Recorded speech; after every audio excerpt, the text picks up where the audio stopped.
ক্ষেপণাস্ত্র, ড্রোন আর পাল্টা হুমকির শব্দে মধ্যপ্রাচ্য যেন এক অদৃশ্য যুদ্ধের দ্বারপ্রান্তে দাঁড়িয়ে। এমন উত্তপ্ত বাস্তবতায় ইরানকে ঘিরে আঞ্চলিক ও বৈশ্বিক শক্তিগুলোর হিসাব নিকাশ যখন ক্রমেই জটিল হয়ে উঠছে, তখন আশ্চর্যজনকভাবে নীরব অবস্থান নিয়েছে ইসরায়েল।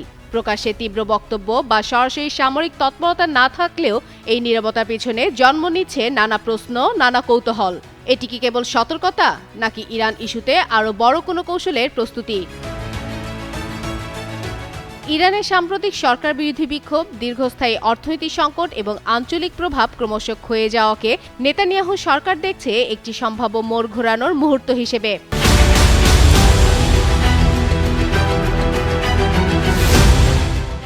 প্রকাশ্যে খুব কম কথা বললেও ইসরায়েল চাইছে এই সংকটের নেতৃত্ব দিক যুক্তরাষ্ট্র।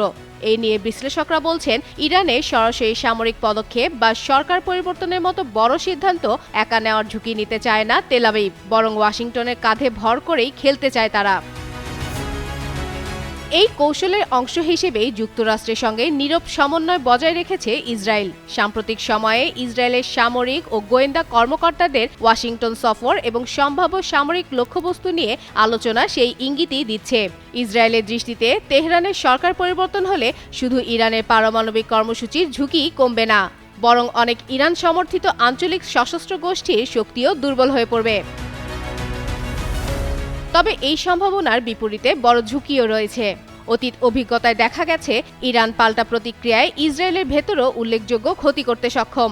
পাশাপাশি ইরানের সরকার পতনের পর গৃহযুদ্ধ বা দীর্ঘস্থায়ী অস্থিরতার আশঙ্কা পুরো মধ্যপ্রাচ্যকে আরও অস্থিতিশীল করে তুলতে পারে বলে সতর্ক করছেন বিশ্লেষকরা। সব মিলিয়ে ইরান কেন্দ্রিক বর্তমান বাস্তবতায় ইসরায়েল প্রকাশ্যে যুদ্ধে না গিয়ে কৌশলগত চাপ সৃষ্টির পথেই হাঁটছে।